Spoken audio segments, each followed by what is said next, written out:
One,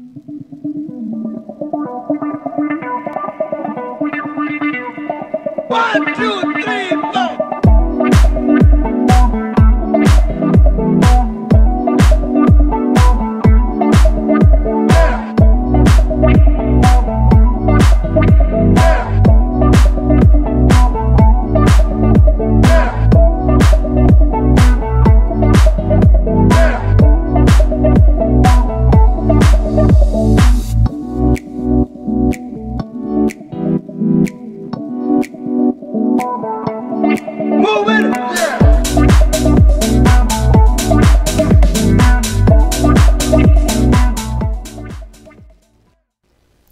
Hola, buenas noches.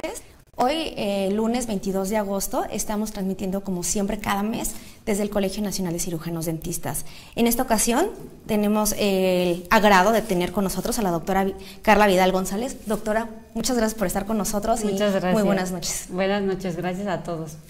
Bueno, la doctora va a dar un tema muy interesante como siempre aquí en el colegio. Estamos para ustedes para que tengan temas de innovación, temas que les va a ayudar en la clínica, y esta no es la excepción. Ella nos va a hablar de endodoncia regenerativa, conceptos y aplicación clínica. Voy a dar un poquito del currículum de la doctora para que ustedes nada más sepan de qué se trata, cómo es la doctora y qué es todo lo que ha hecho. La doctora es egresada de la licenciatura en odontología de la Universidad del Valle de México, Campus Querétaro. Estudió el posgrado en endodoncia de la Universidad Autónoma de Querétaro. Estudió una maestría en investigación médica con terminal en docencia en la misma en la Universidad Autónoma de Querétaro. Ha dado diferentes conferencias a nivel nacional. Dio una conferencia virtual a la Asociación Endodóntica de Nicaragua. Obtuvo el primer lugar en el cuarto concurso mexicano iberoamericano de investigación clínica en odontología, con el trabajo de investigación, nivel de conocimiento sobre urgencias diabéticas comunes en la consulta dental de la Clínica Universitaria de la UVM Campus Querétaro. Ha publicado en la revista Odontología Actual en julio del 2012, es coautora de la publicación del Journal of Endodontics en el año 2014 y también autora de una publicación muy importante en el cual habla del cierre apical en apexificación. Eso fue en el Journal de igual manera. Entonces, la doctora tiene un currículum bastante extenso. Repito, es un tema que les va a ayudar mucho, que muchas veces no se habla de esto y es importante en la clínica endodóntica para que ustedes lo sepan. Entonces, permanezcan con nosotros. Ya saben que en toda la conferencia, que dura 1 hora, ustedes van a poder escribir vía WhatsApp. Los teléfonos aparecen en pantalla y van a poder mandar sus preguntas. De igual manera, les recuerdo que estamos transmitiendo en vivo en la página del colegio y de igual manera en la página del colegio, de Facebook del colegio. Entonces, para que ustedes estén ahí al pendiente de todo esto y no se pierdan la conferencia. Doctora, adelante. Ok, muchas gracias y bienvenidos a todos.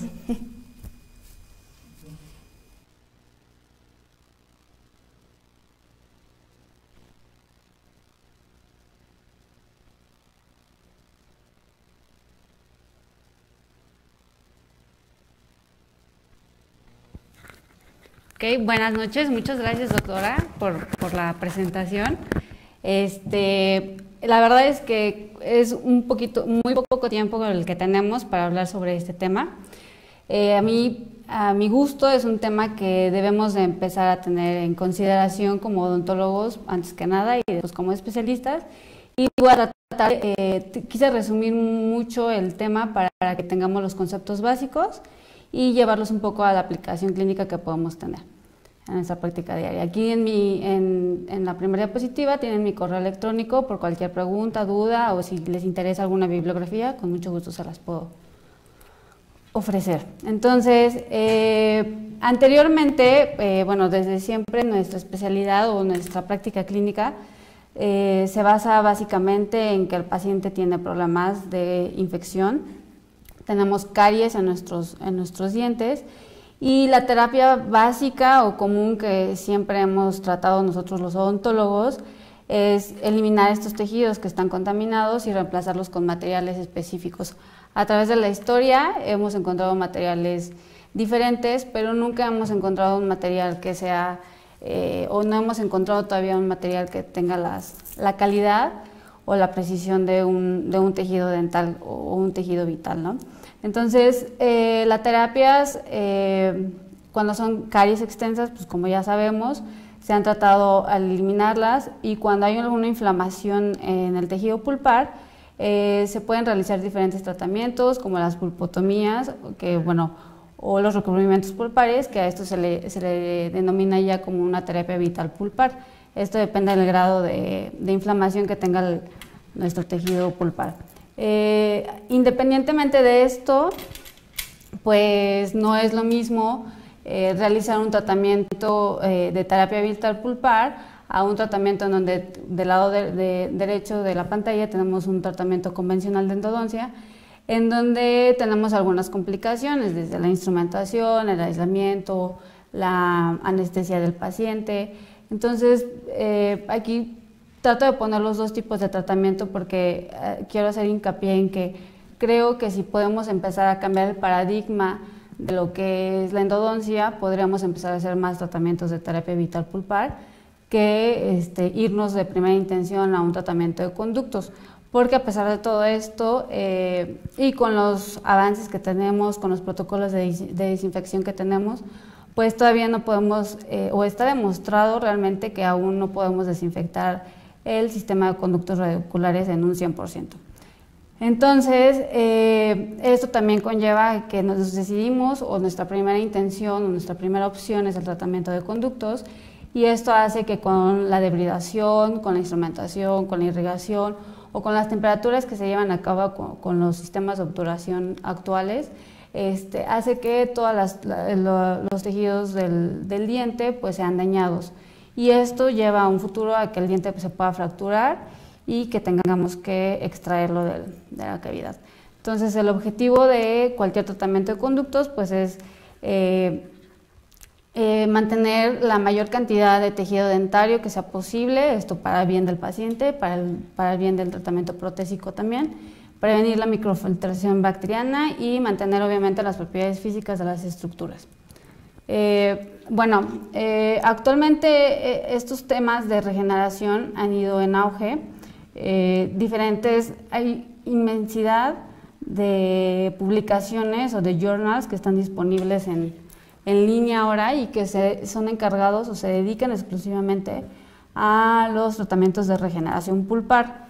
Realmente es regeneración dental y pues, por ejemplo, en la Asociación Americana de Endodoncia, a partir del 2007 se empiezan a hacer consensos y se abre una rama de la endodoncia regenerativa. Esto es un comité que se encarga de revisar todos los protocolos que se han hecho y se realiza y se publica un protocolo que es el primer protocolo que se realiza para los tratamientos de endodoncia regenerativa. Los podemos encontrar disponibles en línea, ustedes pueden tener acceso directo en la página de la Asociación Americana de Endodoncia, y es hasta el 2015 que el editor de esta revista, de este journal, empieza a hacer hincapié en estos temas. Entonces realizan una búsqueda de diferentes artículos a través del año 2011 al 2015 y se dan cuenta que los primeros 20 artículos que se buscan o que tienen mayor citación, número de citas, están en esta tabla, como lo pueden ver. Estos son los 20 artículos que están más citados y son 12 artículos que están relacionados con la endodoncia regenerativa. Entonces, esto significa que si tenemos, o bueno, el journal tiene 12 publicaciones en el top 20 sobre estos temas, ellos empiezan a tener interés en esto y es cuando deciden, a partir de este momento, que tienen que abrir una nueva sección en su journal dedicada exclusivamente para estas terapias. Entonces, lamentablemente, en la investigación que tenemos sobre estos temas, aún no contamos con ensayos aleatorizados controlados, porque aún no tenemos la cantidad suficiente para realizarlos y no tenemos el protocolo exacto sobre estos tratamientos. Entonces, yo les suplico que por favor utilicemos lo mejor de la evidencia que tengamos disponible y no cuestionemos el nivel de evidencia si es el ideal o no. Esto es porque a veces dudamos en realizar estos tratamientos en los pacientes, pero pueden ser una gran ventaja para diferentes pacientes. Entonces, a partir del 2015 es cuando el Journal de Endodoncia empieza a tener en sus apartados la sección de endodoncia regenerativa. Este es un artículo que publicamos en marzo, un equipo de compañeros, con el doctor Gabriel Aguilar, que él es de Guanajuato, y la doctora Gabriela Martín, que ella es especialista en tratamientos regenerativos, ella es de la ciudad de Córdoba, en Argentina, y realizamos este tratamiento que es una pexificación con un material nuevo, que ustedes probablemente ya lo han escuchado, que es el Biodentin. Este material es un silicato, es un tricálcico, que tiene mayores ventajas que el DMTA. Son muy parecidos en los dos materiales, pero tenemos una mayor reactividad. Entonces, es importante mencionarles que este artículo ya está integrado dentro de la nueva área de la revista, en donde habla sobre tratamientos regenerativos.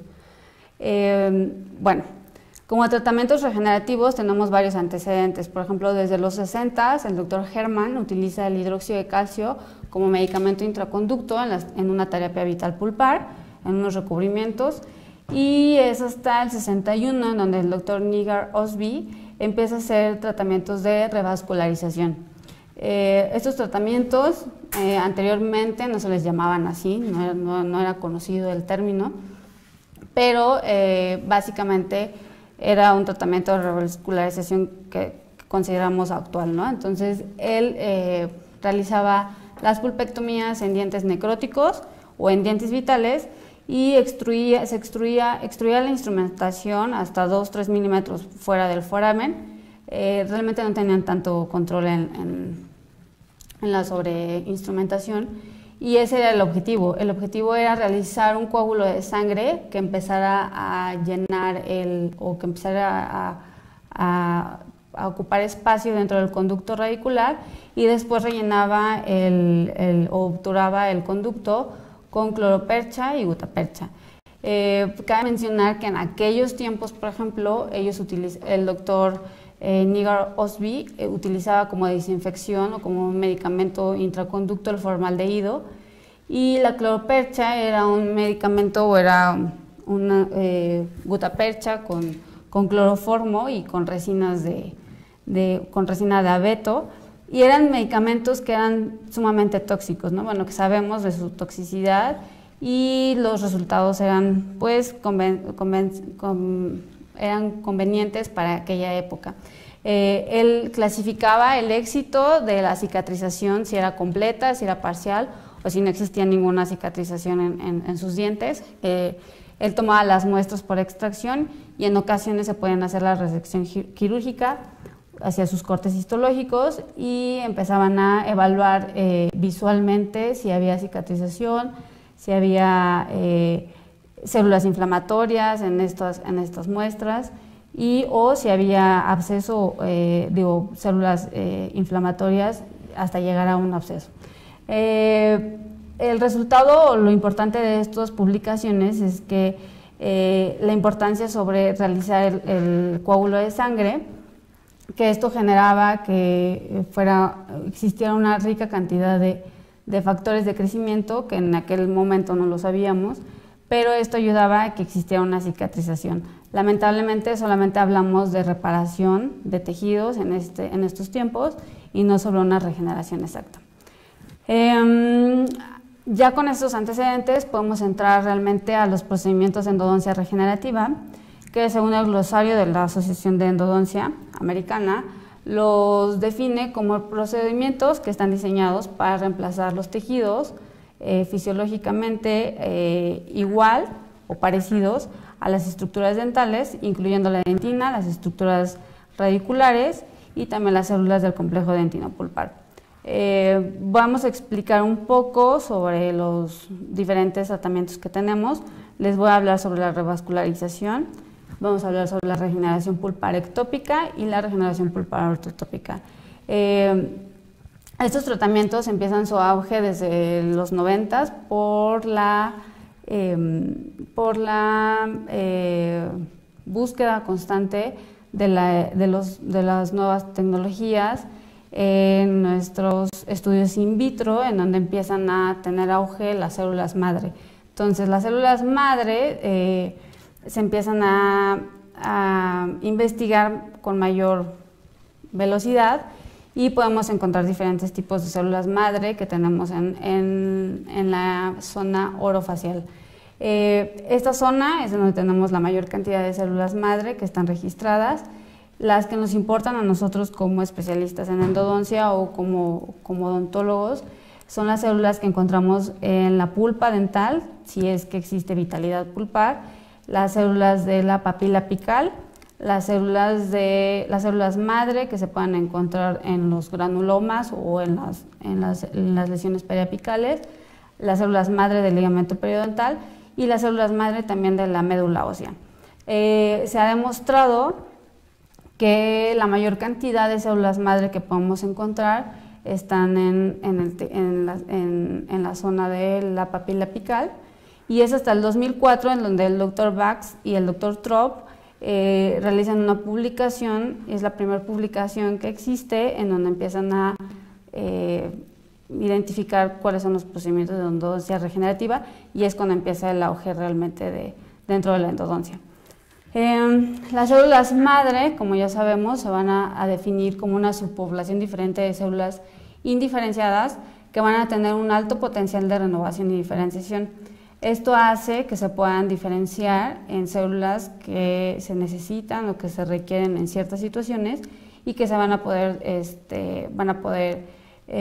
ayudarnos en los procedimientos de regeneración. Se clasifican como pluripotentes y multipotentes. Las pluripotentes son las que se encargan, son derivadas de las 3 líneas germinales, y las multipotentes son las células madre embrionarias. Entonces, de estas no podemos hablar mucho porque éticamente no podemos estudiarlas o no podemos hacer uso de ellas. Las células madre adultas mesenquimales que tenemos se consideran multipotentes, y más adelante vamos a empezar a hablar sobre ellas.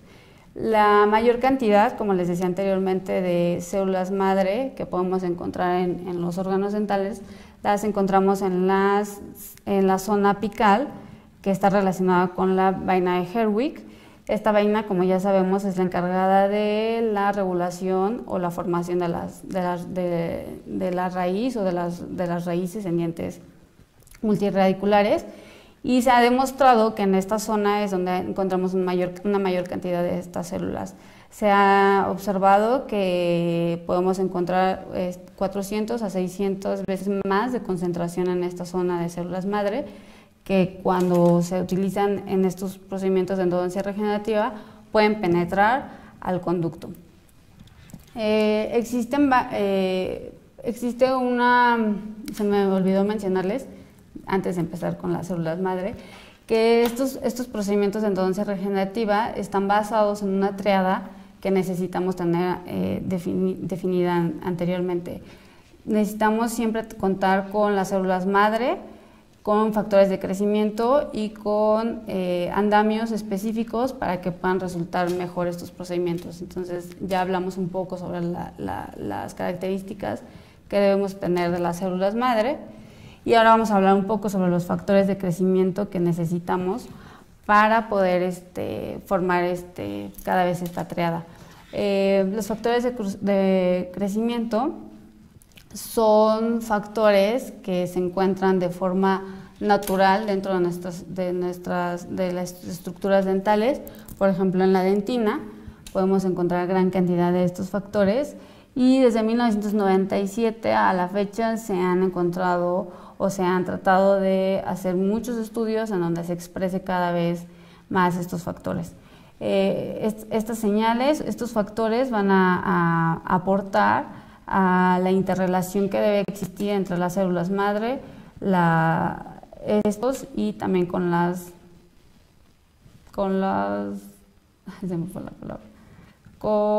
membranas que podamos utilizar como andamios. Como sabemos, la dentina tenemos un 90% de colágeno que es tipo 1 y también está formado por matriz. Esta matriz está formada por proteoglicanos, fosfoproteínas y fosfolípidos, que estos nos van a ayudar a tener una interrelación, a que se empiecen a expresar o a que se empiecen a diferenciar las células madre y en las células tipo que ocupemos. Células tipo me refiero es porque a pesar de que tenemos muchos resultados sobre los estudios in vitro, aún no podemos generar conceptos, histología que sea exactamente a la histología natural de un diente. Entonces vamos a hablar mucho sobre células tipo odontoblastos, que son células que son las células madre que se terminan diferenciando en este tipo de celular, que son las encargadas de formar un tejido parecido a la dentina y que es mejor conocido como la osteodentina. Para que se puedan diferenciar estas células necesitamos los factores de crecimiento y los más importantes son el factor transformante beta, tenemos 1 y 2, y también el factor de crecimiento de insulina y también el crecimiento de factor endotelial.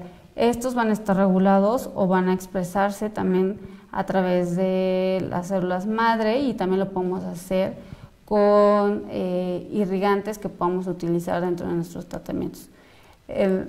Al ir expresando, o la forma en que podemos saber nosotros de expresarlos mejor, es una ventaja que podemos tener dentro de nuestros procedimientos clínicos y que nos van a poder ayudar cada vez más.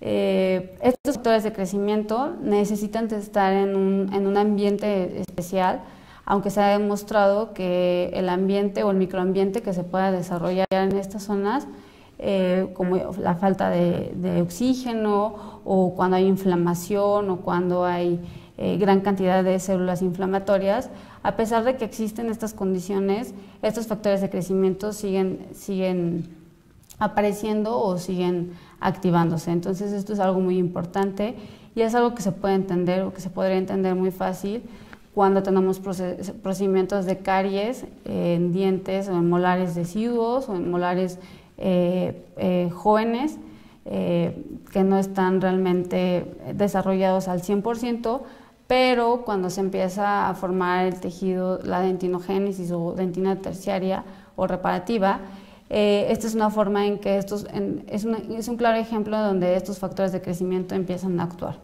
a pesar de las condiciones que tenemos de contaminación o de inflamación. Entonces se ha demostrado que a pesar de esto hay un incremento, de hecho, en la liberación de estos factores de crecimiento que se pueden encontrar en la dentina. Entonces es muy importante que también nosotros respetemos en nuestros tratamientos rutinarios, en nuestra consulta práctica, en nuestra consulta clínica, respetar estos tejidos o la dentina.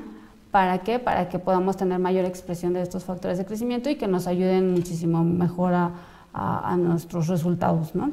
Estos factores de crecimiento también pues se ven dañados si utilizamos adhesivos o si utilizamos materiales que sean sumamente tóxicos, pero independientemente de esto se ha demostrado que sigue su expresión.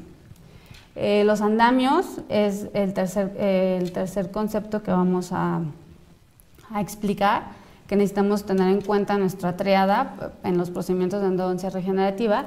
Y estos andamios son importantes porque son las estructuras que nosotros vamos a poder llevar a la zona a trabajar, que estos son los que van a dar la red o el lugar en donde se pueda posicionar el tejido nuevo. Es como una guía que nosotros vamos a tener o que vamos a poder aplicar en la zona para que empiece a haber un reclutamiento celular de las células madre y un reclutamiento de los factores de crecimiento. Entonces esto es una guía, es una red que nosotros vamos a poder aplicar en la zona y esto va a hacer que empiece a producir el tejido que nosotros busquemos. Bueno, nosotros busquemos o que la zona lo requiera. Pueden ser de dos tipos, pueden ser naturales, Los naturales es el colágeno, la dentina, el ácido hialurónico o la fibrina, o pueden ser también sintéticos como los hidrogeles, el MTA u otros materiales que son bioactivos también, o también la hidroxiapatita sintética pueden funcionar como andamio en estos procedimientos de endodoncia regenerativa. Realmente estos andamios también tienen que, como todo se relaciona, también tiene que ver mucho con los factores de crecimiento, porque puede ayudar a que se liberen cada vez más estos. Entonces, ya hablando de los conceptos anteriores, que son las células madre, los factores de crecimiento y las membranas o los andamios, les voy a hablar un poco sobre lo que es la revascularización. Ese término ha tenido mucha controversia entre si es revascularización, también se conoce como revitalización, pero realmente el término tiene más antecedentes sobre las extracciones dentales. La revascularización en una extracción dental se consideraba como el auge de un coágulo de sangre que se introducía después de un diente que había sido extraído por un trauma o por algún tipo de accidente. Entonces este término, por eso es que se consideraba más como en dientes traumáticos. Pero realmente en el glosario de la Asociación Americana de Endodoncia tenemos el término que ellos lo refieren como una restauración del suplemento sanguíneo. Entonces, estos tratamientos son tratamientos que se tienen que hacer en dientes necróticos o en dientes que que tienen algún trauma o que han sido avulsionados y que se pueden reposicionar dentro del alveolo o pueden tener otros traumas de menor grado.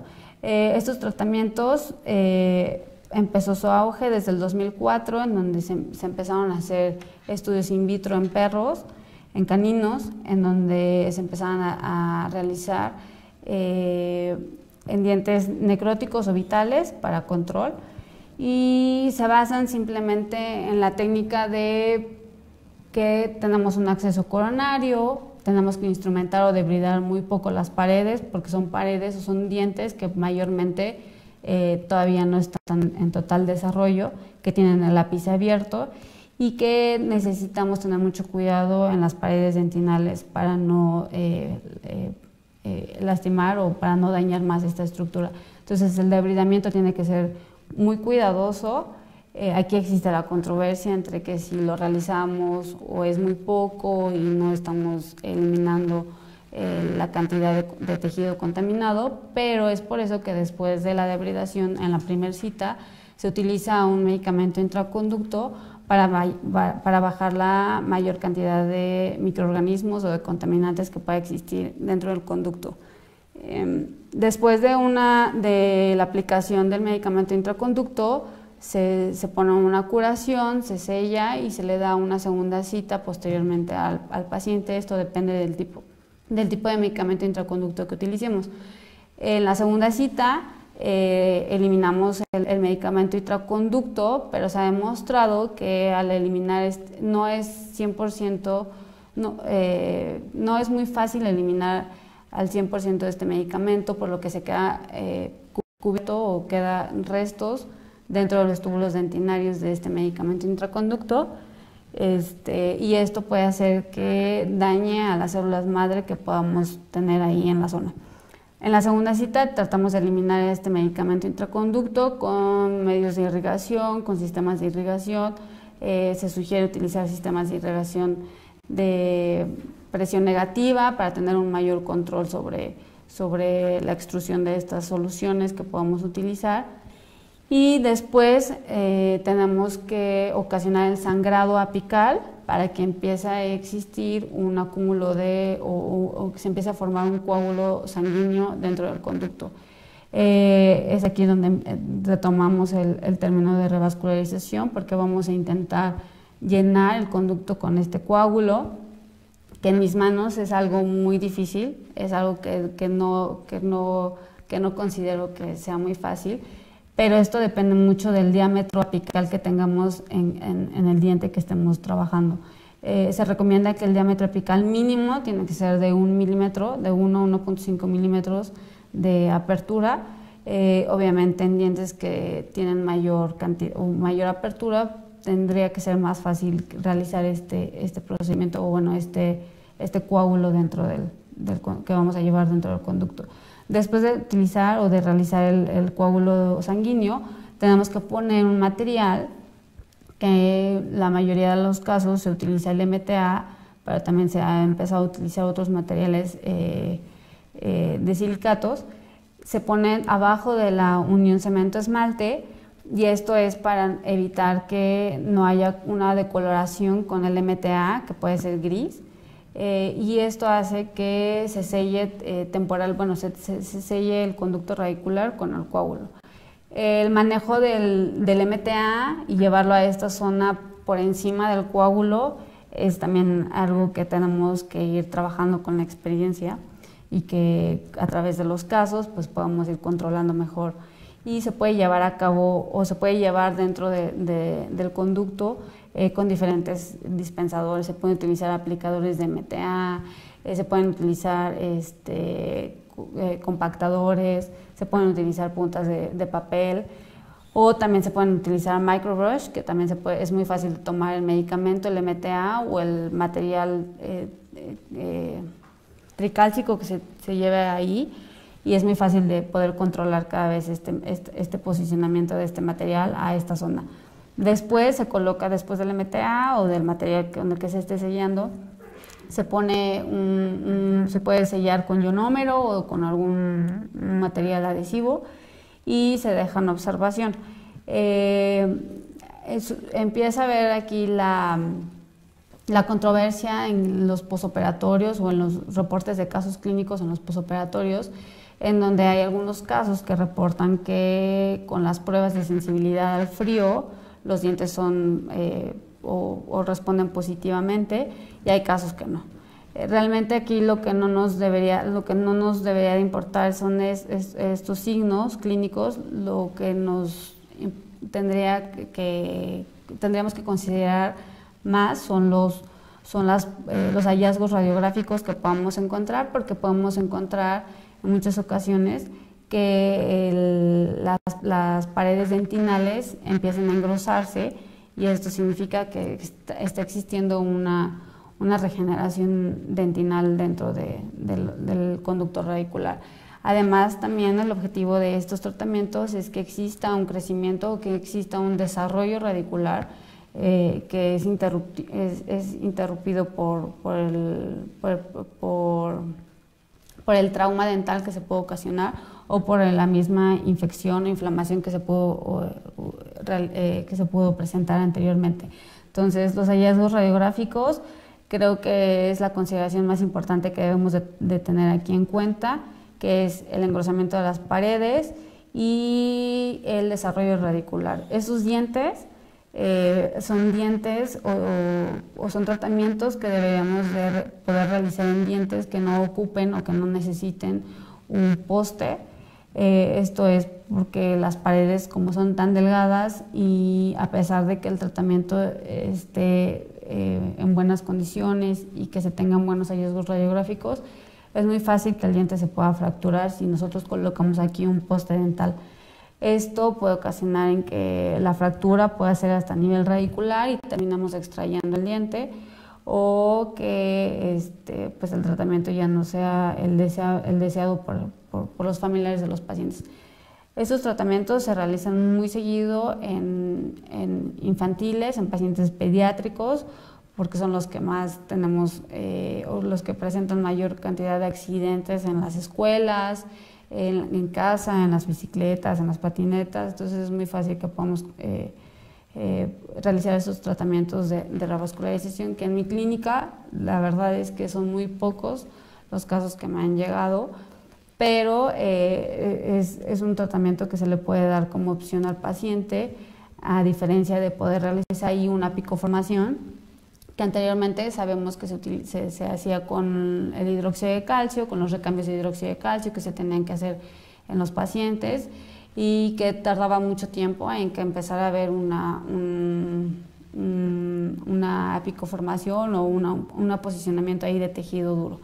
Estos tratamientos anteriores siguen actuales, y es nuestro caso, en nuestro reporte de caso que publicamos en marzo de este año, del año pasado, en donde utilizamos un material diferente al hidróxido de calcio. Se utilizó el Biodentin, que es un material de silicato nuevo con mayores condiciones, que da mayores condiciones de bioactividad, y se puede realizar el tratamiento en una cita, a diferencia de los tratamientos de hidróxido de calcio, donde se tenían que hacer citas cada mes, cada 15 días, dependiendo del caso, y que son citas o los tratamientos eran tan prolongados que los pacientes terminaban por no regresar al consultorio y los tratamientos no se concluían.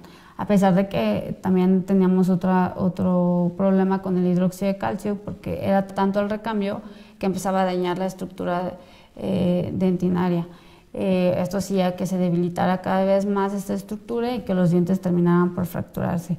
Estos tratamientos considero que son buenos, que necesitamos ponerlos en práctica, y por ejemplo en la Asociación Americana de Endodoncia en el 2009-10 ellos empezaron a hacer hay un formato que nosotros podemos bajar exclusivamente en la página, que es libre, y que en Estados Unidos se considera obligatorio si nosotros o si los doctores de allá están realizando estos procedimientos. Es obligación de ellos mandar estos reportes de estos casos, mandar radiografías, mandar sus técnicas, y esto cada vez se está haciendo para que ellos puedan tener una mayor cantidad de casos y que podamos tener resultados en estudios que, aunque no son controlados, podamos tener una mayor cantidad de porcentajes de éxito o de fracaso, porque cabe mencionar que también hay cierta cantidad, hay ciertos reportes de casos en journals donde hablan sobre el fracaso. Los fracasos tienen que ver mucho sobre la contaminación que exista dentro del conducto, y esto tiene que ver con los medicamentos que se puedan utilizar. Hay dos medicamentos que se pueden utilizar. El primer medicamento que se puede utilizar es el hidróxido de calcio, y la segunda opción son pastas antibióticas, que anteriormente se mencionaban que podían ser triantibióticas, pero en el 2014 se realizó el consenso, a través de los estudios in vitro o los resultados in vitro, se ha descubierto que la pasta con ciprofloxacino y metronidazol es el medicamento o la pasta que tiene mayor éxito en la supervivencia de las células madre, porque también el aplicar estos medicamentos dentro del conducto radicular puede ocasionar que podamos tener un daño en la supervivencia de las células madre apicales que nosotros ocupamos para que a la hora de ocasionar el sangrado o de ocasionar el coágulo sanguíneo. Estos medicamentos se ponen en la primera sesión. Necesitamos tener un protocolo de irrigación en donde el consenso nos explica, nos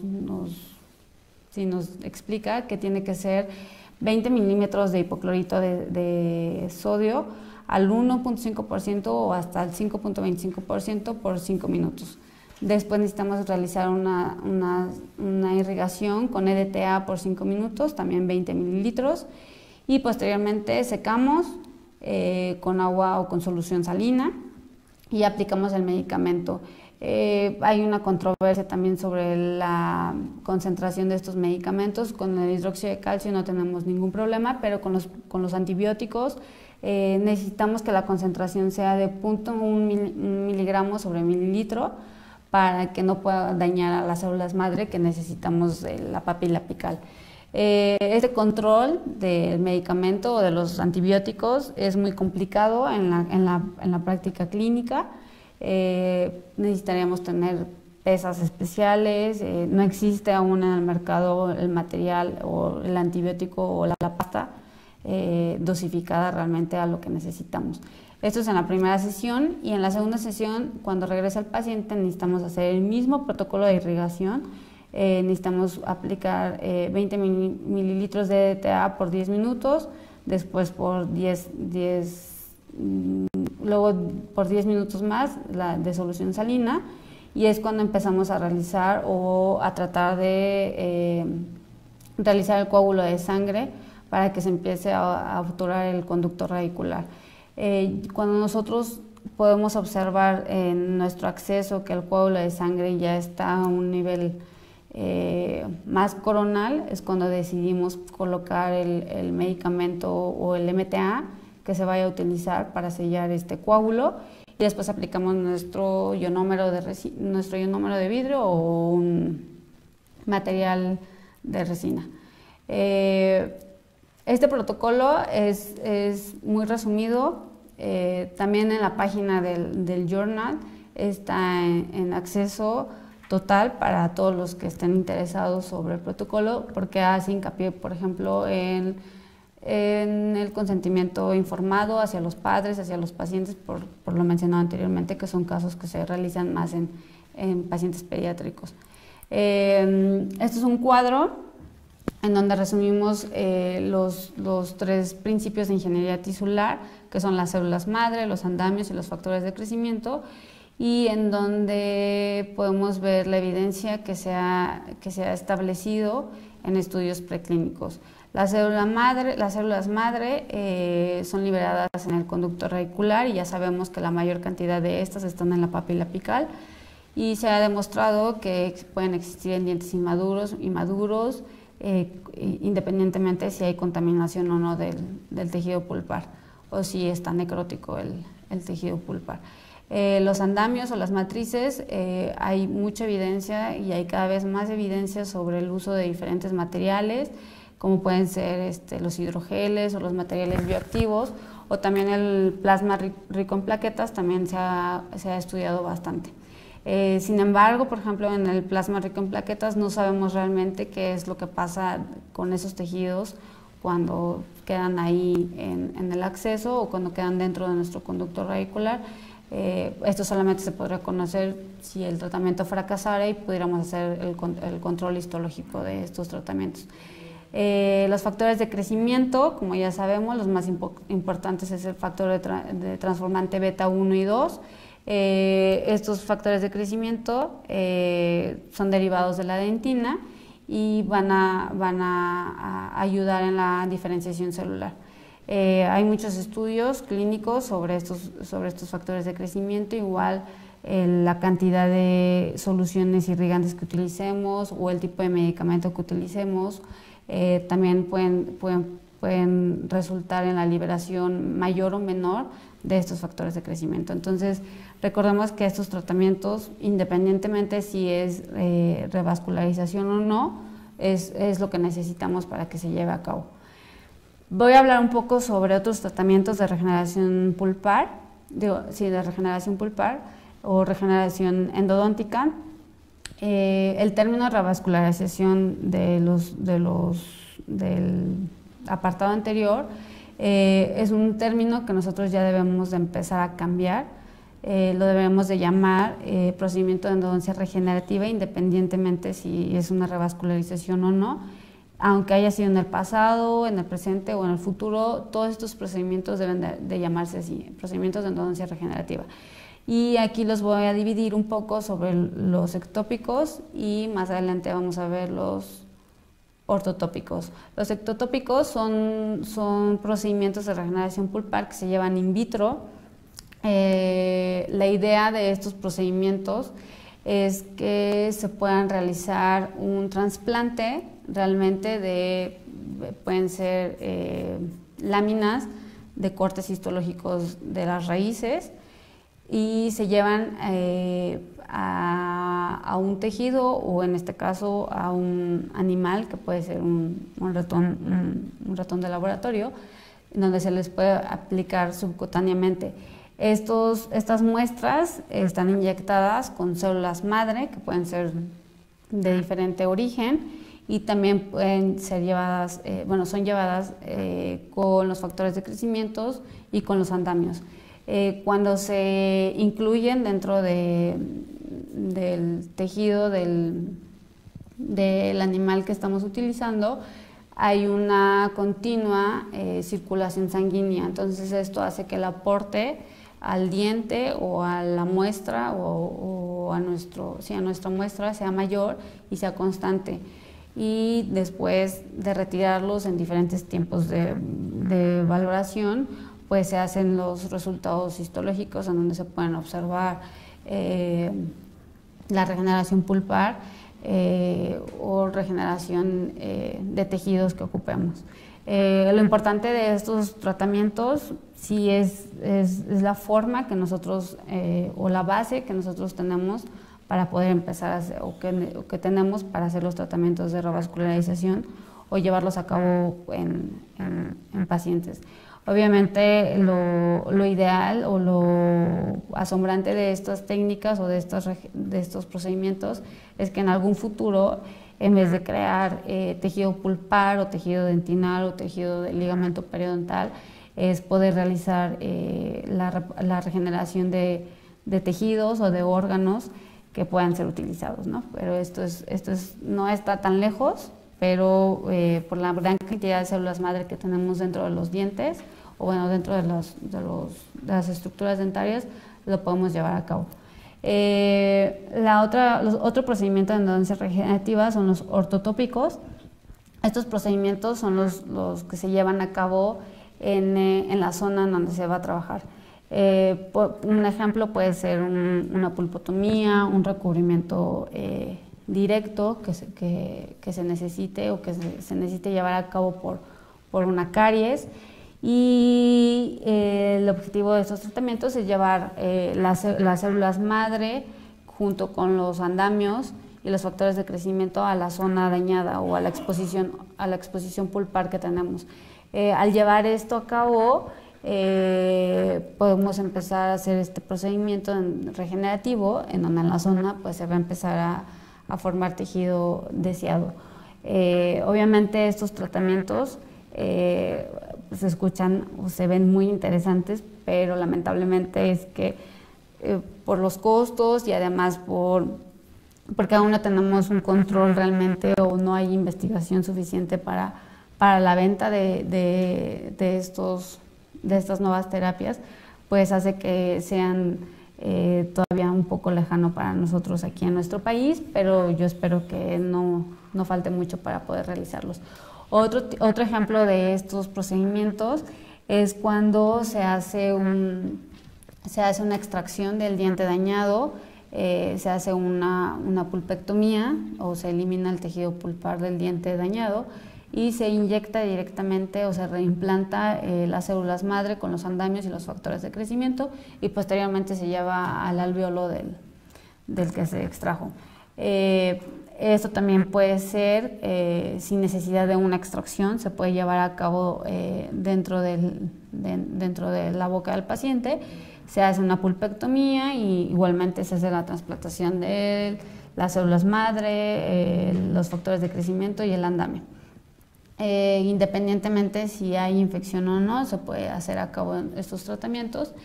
Y también hay otro tipo de tratamiento en donde no se ocupan no se ocupan las células madre, solamente se lleva a la zona dañada los factores de crecimiento y los andamios, y esto hace que las células madre de la pulpa empiecen a actuar para la regeneración pulpar.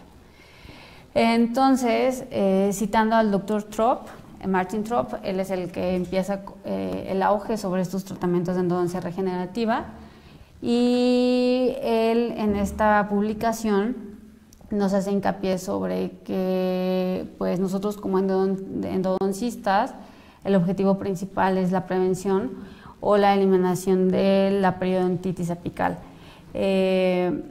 Esto es lo que siempre nos han dicho nuestros maestros, compañeros, o lo que nosotros sabemos como especialistas, pero pues la idea del doctor Trop es que empecemos a realizar tratamientos más conservativos o tratamientos para conservar la vitalidad pulpar.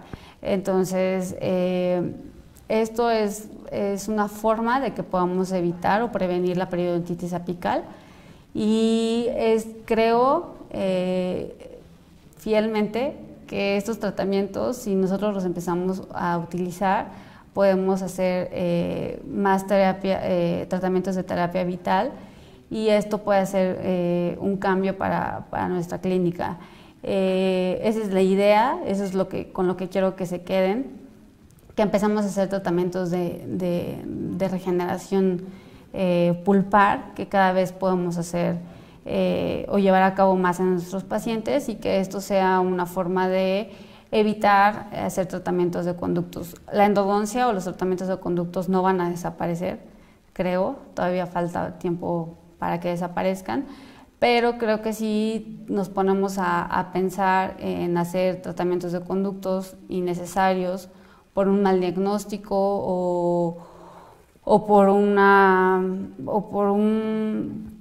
situaciones que no están en nuestras manos, pues yo les recomiendo fielmente que podamos utilizar procedimientos de endodoncia regenerativa para que podamos tener mayor cantidad de estos procedimientos y que tengamos realmente resultados en nuestras investigaciones. Estos tratamientos espero que los hagan. Me encantaría poder platicarles más sobre la terapia vital pulpar, pero por el tiempo no lo vamos a poder hacer. Pero estos tratamientos de terapia vital pulpar también son considerados como endodoncia regenerativa, y esto tiene que ver mucho sobre el diagnóstico que tengamos en dientes que nos llegan frecuentemente a nuestra consulta, que son dientes con caries, y que podemos darle una esperanza o una conservación al tejido pulpar para que la vitalidad no se pierda, y que el tratamiento de conducto sea atrasado si el tratamiento no resultara favorablemente, o en su caso, pues la ausencia de estos tratamientos, ¿no? Que son muy complicados, que a pesar de que nosotros como especialistas y que las tecnologías o que los avances tecnológicos van creciendo, pues yo prefiero hacer una terapia vital pulpar que un tratamiento de conductos convencional, en donde tengo que instrumentar, tengo que irrigar, tengo que pelearme con conductos calcificados o con curvaturas extensas. Entonces, esto es una forma en que podemos empezar a hacer un cambio en nuestra consulta diaria, y que como referidores a otros especialistas podamos empezar a realizar. Si nosotros entendemos la complexión o lo generoso que puede ser el tejido pulpar el complejo dentino pulpar, pues podríamos entender que tenemos una gran capacidad de regeneración en estos tejidos. El respeto sobre este tejido lo vamos a realizar si tenemos las bases básicas sobre estos tejidos, y que nos pueden llevar a prevenir la periodontitis apical y a hacer menos cantidad de procedimientos endodónticos que no sean necesarios. Pues por mi parte es todo. Muchas gracias. Y ahorita vamos a continuar con la sesión de preguntas y dudas. Si tienen algún comentario, o si les interesaría contar con alguna bibliografía que estuvo presente durante la plática, o sobre los consensos de endodoncia regenerativa o los protocolos de endodoncia regenerativa de la Asociación Americana de Endodoncia, y los necesitan, con mucho gusto se los hago llevar. Aquí está mi correo electrónico, y pues muchas gracias. Necesito agua.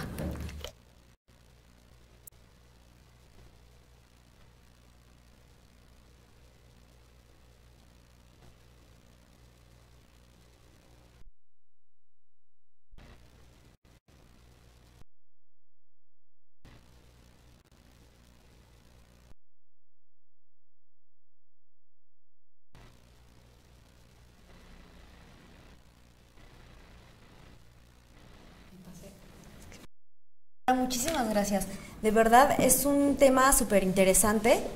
Es un poco más enfocado en endodoncia como tal, pero creo que definitivamente es un tema que les va a proporcionar grandes conocimientos cirujanos dentistas generales, o sea, eso es siempre importante porque muchas veces desconocen de ciertos temas y está padre que el colegio les provee este conocimiento para que también puedan actualizarse. Bueno, primero que nada, le mandan saludos de la Universidad Autónoma de Querétaro y de la Unitec. Ok, gracias. Y la doctora Laura Echeverría me mandó una pregunta y me comenta que en un caso, por ejemplo, con una apicoformación, ¿a qué concentración usted utiliza el hipoclorito de sodio si es que lo utiliza como irrigante? Y si no, ¿cuál es el que sugiere? En un procedimiento de apicoformación debemos tener mucho control sobre nuestro diámetro apical, porque es una zona o es un ápice que está abierto.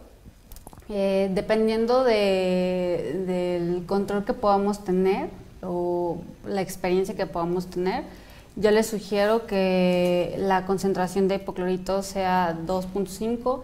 La verdad es que yo utilizo de 5.25%, no les voy a mentir, pero siempre debemos de tener un control sobre nuestras agujas de irrigación o nuestro sistema de irrigación negativa, que estos sistemas nos ayudan a controlar que el irrigante no vaya más allá de la zona apical y que no vaya a ocasionar un accidente. Ok, entonces usted sugiere como tal, o sea, con precaución, pero utilizar... Con precaución, tener un control de nuestra longitud de trabajo. En estos casos, pues se tiene que hacer un control radiográfico porque el lápiz está abierto y no podemos utilizar el localizador apical, pero el control radiográfico nos ayuda muchísimo a controlar, a tener la longitud tentativa del conducto, y con topes apicales aplicarlos en las zonas en las agujas de irrigación para poder tener un mayor control. Y si se puede, que sería algo muy, muy interesante, es utilizar irrigación con presión negativa. Pero si no es así, no hay ningún problema. Igualmente, si utilizamos ultrasonido en la irrigación, porque se puede hacer, también tener un control control en las agujas de irrigación con estos sistemas. La misma doctora, en esa misma pregunta, también comenta que si en ese caso de apicoformación usted sugiere colocar un tipo de medicación intraconducto, y si es así, ¿cuál? En nuestro reporte de caso, nosotros aplicamos medicamento intraconducto convencional, que es el hidróxido de calcio. Se pueden utilizar también en estos casos pastas antibióticas, poliantibióticos o triple antibióticas, pero el hidróxido de calcio creo que es suficiente. Igualmente hay que tener mucho control al momento en la segunda sesión, o bueno, si lo hacemos en 2 sesiones, necesitamos tener mucho control cuando estemos irrigando para tratar de quitar ese medicamento, pero si se hace en una sesión, la apicoformación, se recomienda que no se deje medicamento intraconducto, que se tenga un protocolo de irrigación mejor o con mejores características, que esto nos ayude a la desinfección. Así que si es en una cita, sugiero que no dejen medicamento intraconducto. Si necesitamos mayor tiempo para nuestro trabajo o para nuestra consulta, podemos dejar el hidróxido de calcio y eliminarlo. Pero eso es lo que cuesta trabajo, eliminar el hidróxido de calcio de las paredes. Bueno, la felicitan, muy buen tema, y saludos desde Mérida. Mérida, bomba. Ok, la doctora Laura Guzmán pregunta si en el caso de una vez se hace el picoteo y tener el coágulo de sangre, ¿usted qué sugiere? ¿Colocar andamio, tipo una membrana, lo que usted comentó en su tema, o definitivamente ya sobre este coágulo colocar el MTA? Creo que con las esponjas de colágeno nos pueden ayudar a que a la hora de colocarlas arriba del coágulo, nos pueden ayudar un poco en la manipulación de llevar el MTA o el biodentín a esa zona. Entonces, además de que pues nos va a ayudar a que exista una mayor migración celular y mayor liberación de factores de crecimiento, pues creo que nos podría ayudar a que sea como les mencionaba, que sea como un soporte para el medicamento. Entonces, sí lo pueden llevar a poner, y si no, no pasa, no hay como muchos cambios realmente. Ok. Fernanda Gutiérrez comenta si en el caso de un diente con pulpa vital, hacer una apicogénesis, ¿usted qué sugiere? Evidentemente dejar la pulpa radicular, sin embargo, ¿qué coloca MTA o algún tipo de hidróxido de calcio? ¿O qué es lo que usted sugiere para este caso? El hidróxido de calcio se puede utilizar, pero en estudios histológicos en donde se hacen cortes, se ha demostrado que el tejido mineralizado que se forma con el hidróxido de calcio es muy pobre estructuralmente, y si utilizamos un material como MTA o un material más nuevo, la estructura que se pueda formar es más condensada, tiene mayor capacidad de andamio, digámoslo así, pero sí sugiero que sea un material como MTA o biodentín que se pueda llevar ahí a cabo para que tengamos una mejor calidad de tejido nuevo que se pueda formar ahí.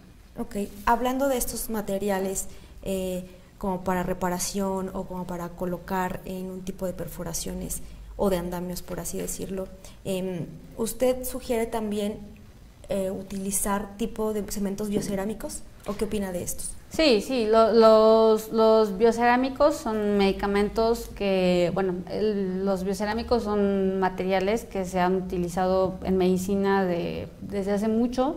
Creo que en esta área sí nos ganaron los médicos, porque incluso hay congresos internacionales sobre estos materiales, en donde se empiezan a hacer prótesis totalmente de estos, ¿no?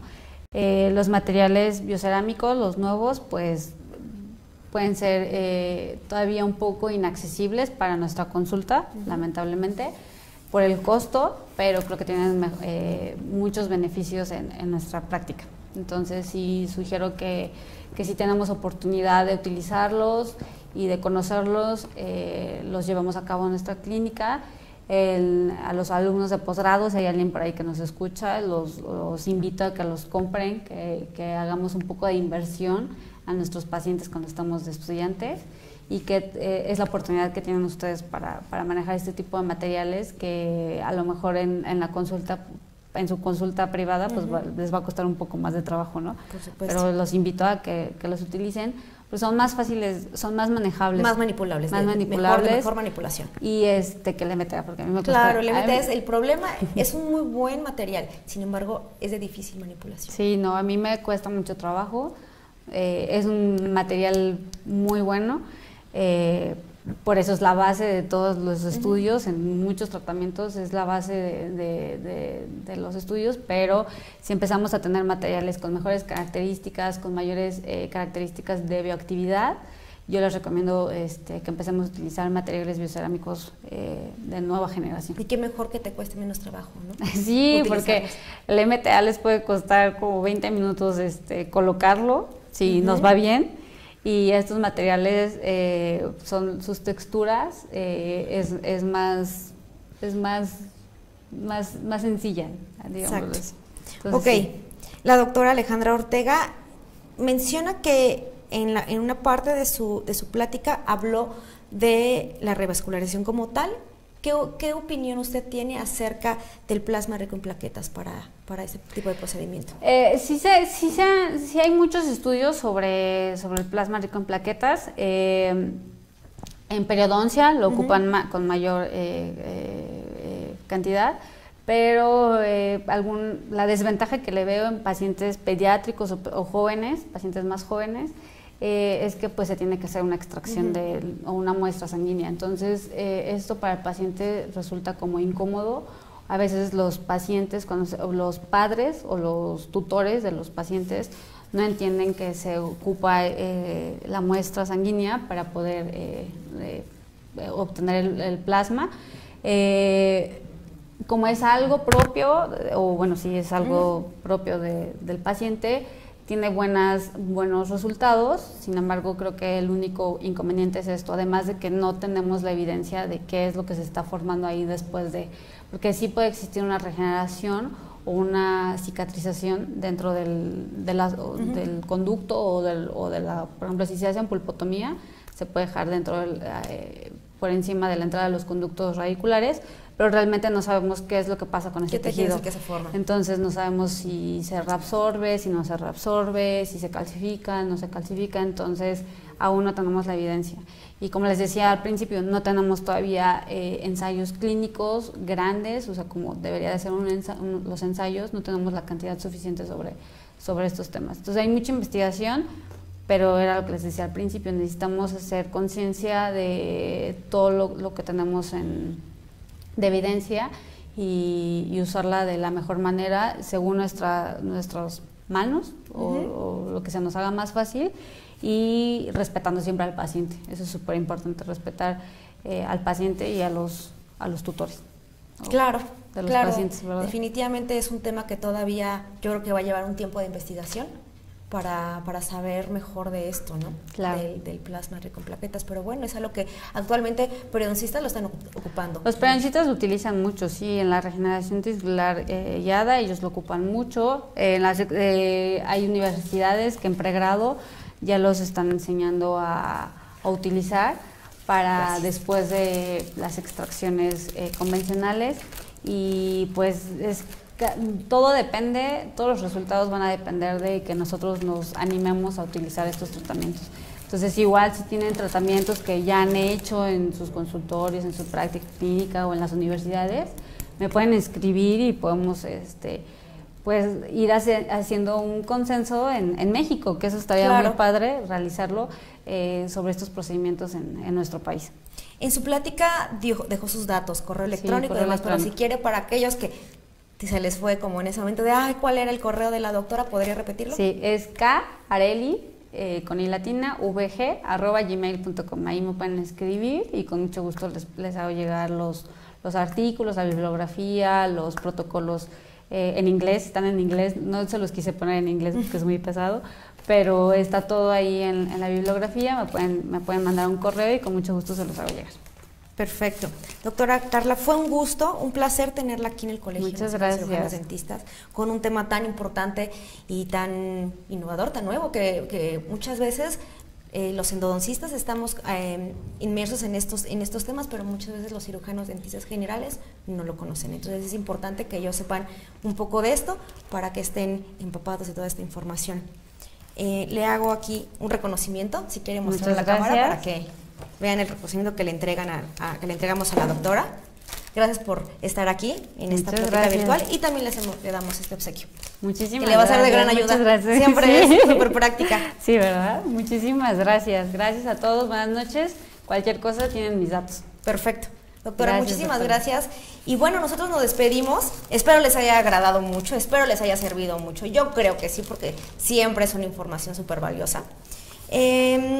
Les recuerdo que mañana es martes de café, no se lo pierdan. Va a estar un tema súper importante, muy entretenido, y de verdad que les va a ayudar, sobre todo a los doctores, doctoras que ya tienen hijos, adolescentes que están en esa etapa súper complicada, de gran Como ayuda. nosotros. Bueno, yo todavía soy pequeña. Somos pequeñas. Ok, va a estar el doctor Federico Humberto Barceló Santana. Él tiene premio en investigación. Como siempre, tenemos al doctor Rey Bosch, la doctora Yadó y la doctora Nayeli. No se lo pueden perder, va a hablar de un tema adolescentes, actividad física y mental contra pureza y aislamiento. ¿Cómo identificar depresión a esta edad? ¿Importante? Claro que sí, así que no se lo pueden perder mañana. Y nos vemos el siguiente mes también, en septiembre, con una conferencia virtual, en la cual también estaré muy interesante. Vamos a hablar de medicación intraconducto. No se lo pueden perder. Muchas gracias y bonita noche.